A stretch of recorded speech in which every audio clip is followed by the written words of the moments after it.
Hello everybody, my name is HerpleNerp, and I've been having a craving to make an essay video on something. So let's talk about the Steam Age, known to many as a disappointing world full of bugs and glitches. But what if I told you that Steam Age isn't actually a completely broken world? I say that as in the world having like 2 actual bugs. So come with me as I take you through the Steam Age, where I will go over everything about it from its development history to its gameplay and dispel widely known misinformation. My goal here isn't to make you like this world, but to give you a better understanding of it. It has flaws and I will cover them. If you enjoyed the video, leave a subscribe to the channel. Without further ado, let's get into it. In the Chinese version of PvZ2 that takes place during the Industrial Revolution, Great Britain, world plants or Hurricane or Blover, but it will come back shortly after. You have to use one of the world plants given to you to hold the steam back longer. The other are these tunnel systems, which tutorial control gameplay where you have to manage the lawn to keep space and control, with zombies having special abilities to take territory away from you. On paper. See, come problems, but not problems as in I know better than the devs, but like genuine the other 2 main factors of the world before we dive into the levels that accompanied the mechanics. For this segment, I'll be using some clips from a friend of mine, Flag Zombie, Worlds from 2C, so if you want the nitty-gritty details of all of this, watch his videos after. While unconventional, it's fun. Of the Steam Age plants, this one is my personal favorite. Next on the list is Lotus Root. He's a basic attacker that plays with the steam mechanic of the world. Placing him in the steam, he'll absorb it all and use it to shoot a poisonous projectile that deals. And pairing him up with a healer plant, he could sit there forever removing steam. However, his sun pricing, that and the ability to remove steam doesn't really feel like an extra 100 sun pricing, but more like he would cost 150 instead of 200. I'm not going to really go into his packet recharge because it makes sense for him to be recharging at 15 seconds, since the steam comes back at around 12 seconds and 20 with a flat trim on top. There is also Passion Flower and the 2 premiums Berry Blaster and Lily of Alchemy, but they aren't world-given plants, so we're going to skip them. Not only viable within the world itself unless you have plant leveling, and Vanilla, for how much I love this, really isn't much good for them, whereas otherworldly plants can still provide effectiveness outside their homeworld. The zombies, though, are another story. Steam Age has only 3 specials, but all 3 of them are fantastic. Starting with Gentleman Zombie, he's a fast zombie that when makes contact with a plant, jumps 2 tiles ahead of them. He only does this ability once, but his umbrella can be thrown off in mid-flight by Vanilla. Furnace Zombie is a tanky zombie that moves slightly faster than basics. When he makes contact with a plant, he will blow up on them. Of all the specials, this one is the most complex, as he can blow up in a 1x1 radius up to a 3x3 radius.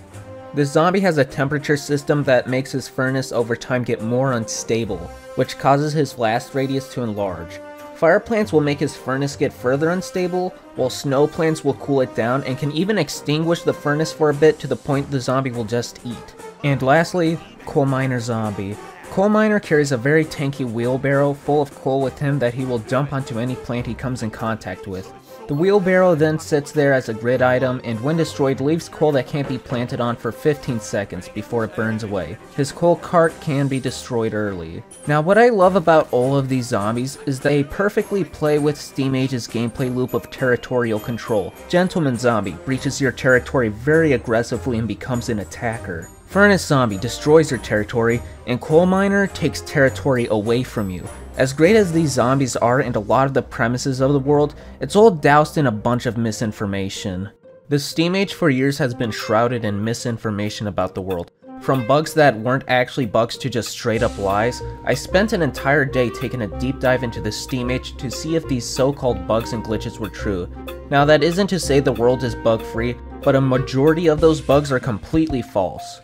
And out of curiosity, I did a poll to see how many people thought the Steam Age was a buggy mess as people make it out to be, and well, the results speak for themselves.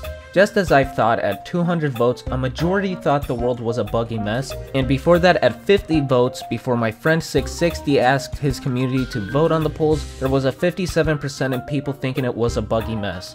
And at 1.7k votes, the data started to get muddied, so I had to end my data collecting there. Nonetheless, thank you all for participating in this data collecting, and especially to those who went out of their way to constructively write their thoughts on the world. Moving on, the PvZ Wiki has also hosted these false bugs on the pages for a long time, as well as before they had been removed. What you will see very consistently with these claims is they always state that the developers said this themselves while providing no sources or citations to them. So starting with the first one about the world itself, the developers stated that it was supposed to have 24 normal levels like most of the other worlds, but some of the levels do not show up due to a coding error. Steamage has only days 1 through 23, there's not a day 24. So where's this so-called day 24 that doesn't show up due to a coding error? Well, simply put, day 24 is the Zomboss fight itself, which for years hasn't been finished. Where's the proof of this? Well, we can look through the game files ourselves. For those who don't know, PvZ2 is moddable through an OBB or RSB, which can be decompiled with modding tools to access various files. One of those files is called the packages, which contains moddable softcode of levels, zombies, plants, etc. PvZ2 China has these too. However, they're encrypted and the tools to decrypt them have been purposely kept away from the public. However, people post those packages publicly in modding channels of PvZ discords. So with this, we can look at the Steamage levels ourselves. As you can see, there's a Steam 25, 26, and 27 as well. Don't worry about those. Those are just leftover levels of modern day Zomboss fights, which is a thing of its own to talk about. But lo and behold, Steam 24 is the Zomboss fight with the Steamage mech. Next is my boy Flatrum. This poor fella has been under scrutiny for years of a crime he has been completely innocent for. And what was that crime, you might ask? Because HerpleNerp, you are really over glorifying this, and you are right, I am. Well, people have believed that Flatrum was supposed to remove Steam when he was planted on a Steam sewer hole. I can say with 90% confidence that this is false. Now, I did actually manage to find the reveal for Flatrum that had this information that he was going to remove Steam when planted on a sewer hole. However, I have with good faith to believe that this was a mistranslation or poorly written on Talkweb's part, and at worst was changed during development. It seems really weird that if this were a bug, that Flatrum only works when the Steam gets removed. If you think of it logically, well, as logically as you can get with PvZ2, it wouldn't really make sense for the Steam that is portrayed as smog to just disappear because its source was blocked. You know, smog still lingers in the air, but more importantly, it would be kind of redundant if both Flatrum and Lotus Root had the ability to remove the Steam. Which, while there wouldn't be anything wrong with it, it seems more reasonable that Talkweb never had Flatrum share this ability. And looking at Flatrum's code, there just doesn't seem to be anything to convey that he was supposed to remove Steam, just blocking it. And lastly, we have to talk about the specials. 2 of the 3 of them. We'll start with Furnace Zombie since we covered him more earlier, so this will be shorter. Starting with this misinfo, which still sits on the wiki, despite having a fire-based ability, his ability cannot be disabled by ice-based plants. This is completely false. Ice-based plants can disable his furnace, putting him to a state where he will eat plants. His furnace though will start to build itself back up, so after he eats a plant, he's more than likely to blow up on the next one, unless you pummel him with ice. This was the big one though, but it did get removed from the wiki. According to the developers, Furnace Zombie was supposed to be able to have his ability disabled after being affected with ice effects a few times. His clock meter was supposed to show how much he was affected. His explosion was also supposed to be in a 3x3 range, similar to Exploding Zombie. There are some truths to this. His clock meter is supposed to show the state of his furnace, which doesn't ever happen in game. However, the other 2 statements contradict with Furnace Zombie's temperature system previously discussed. And lastly, Coal Miner Zombie.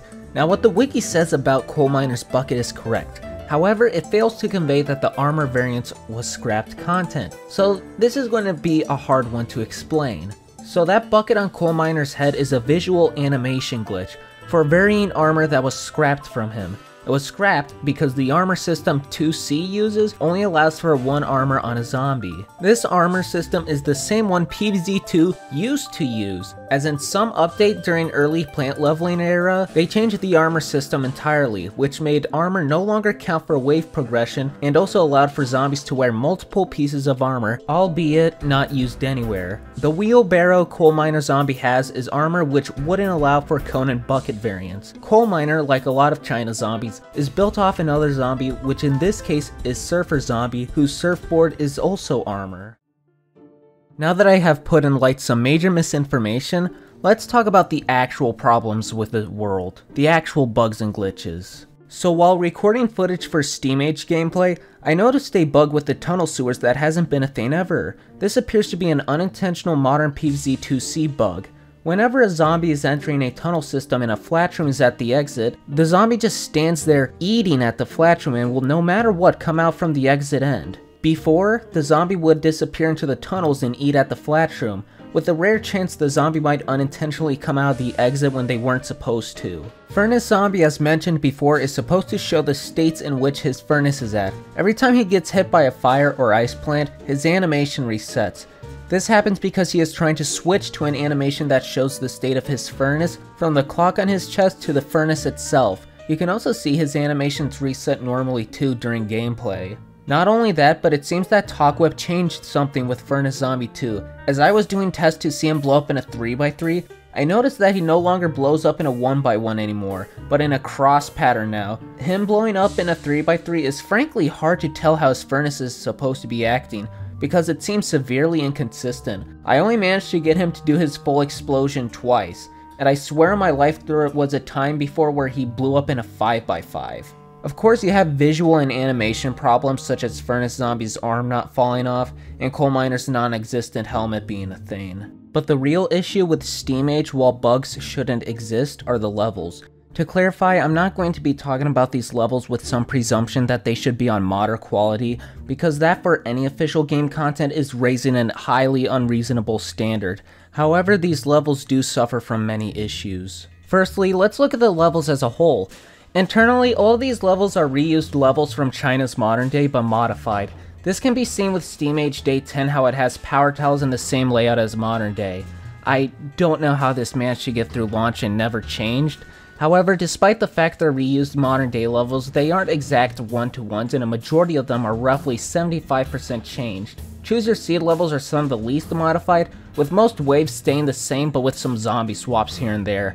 And some levels such as Day 21 just use a Modern Day level as a base and is 100% different. The real issue with the levels though is failure to utilize the world's mechanics and specials. There's a handful of levels that don't even have sewers or tunnels, just an empty lawn. These levels take up 11 out of the 23 levels. Then you have 6 levels of those 23 that are just bland conveyors, which are part of the 11 empty lawn levels. That is a huge yikes. Half of the world doesn't use its 2 mechanics, and half of that half are conveyors. And for the levels that do use its mechanics, whenever they use the steam sewers, it feels severely hit or miss.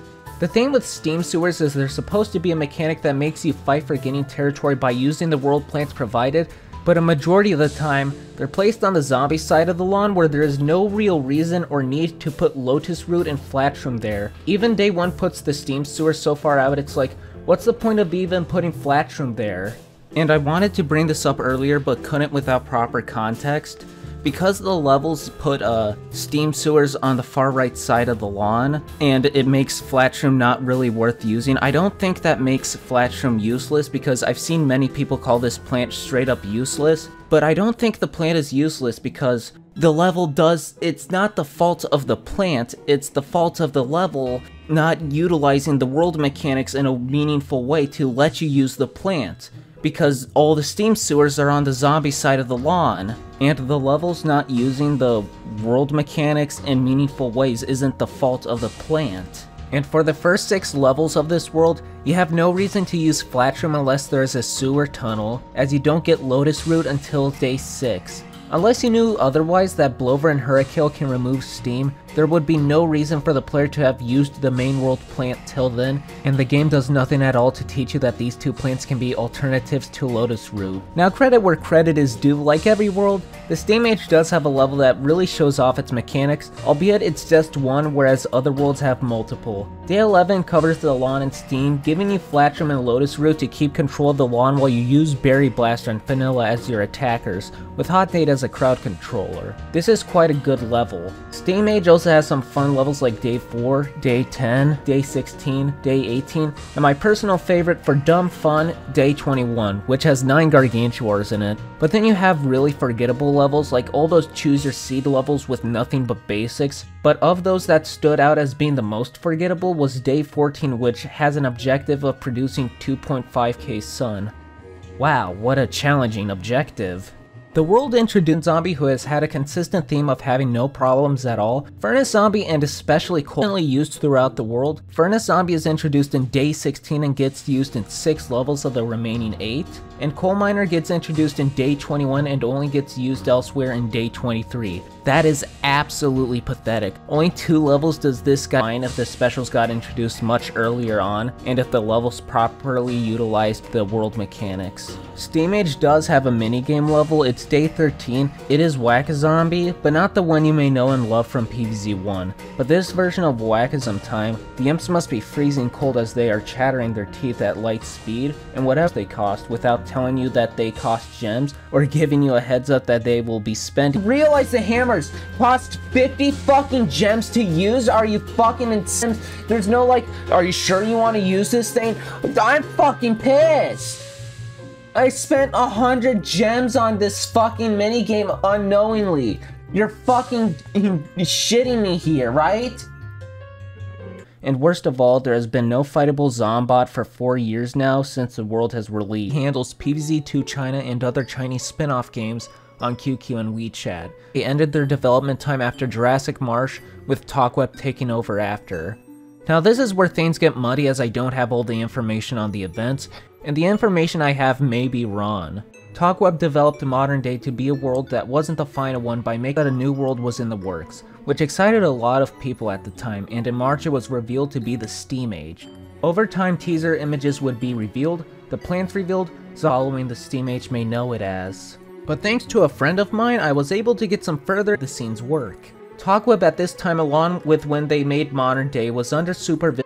Originally, the Steam Age was going to be a full-on steampunk world, but later evolved into the Industrial Revolution with very little traces of steampunk surviving. Furnace Zombie was the only zombie from the steampunk concepts that survived, albeit drastically spores on his tile and have a minor helmet costume that allowed him to sit in steam sewer holes longer. One of the most infamous missing things from Steam Age, the Zomboss fight, with insider info I have received, has said that the original Zombot fight was a lot different from something they could quite fiddle with, so as they were overseeing it, they told them to do a Zombot similar as the first 4. Thusly, we have the Cyclops train, which functions like the Zombot has gone through a lot of different designs, from an automobile to 2 different trains. It was more so the plants than the world itself, which is why a lot of things such as the zombies went undercooked. Personally, I'm kind of skeptical of this, but it also does make sense. None of the plants have any issues like the zombies do, and considering how powerful the premiums Berry Blaster and Lily of Alchemy are, it would make sense as to why TalkWeb would want to put more attention to the monetizable content than the free content.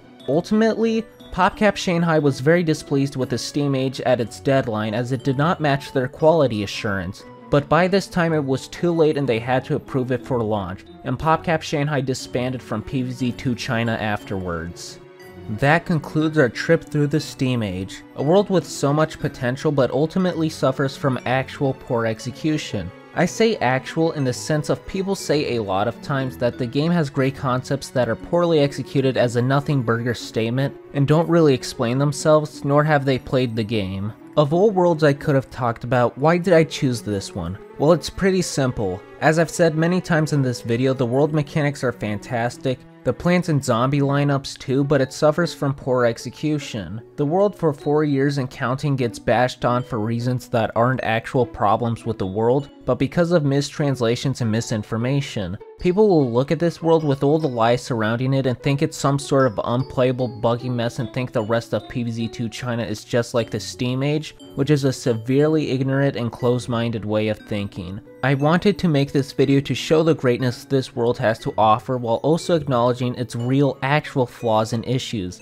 At some point, I want to go over the entirety of the Chinese version and show that it is not a bad game in the slightest. And there is hope for that, as I have seen people in the community over time start hopping onto PvZ2 China and enjoying the game and the exclusive content it has to offer. Of all the worlds from PvZ2 China, Steam Age lives to be probably the most recognizable one.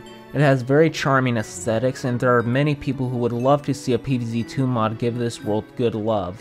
Thank you all so much for watching. If you enjoyed the video, please leave a like and comment down below on what you think of the Steam Age. Did I give you a better perspective on it? I really want to know what you think. And as always, I will see you in the next video. Bye bye!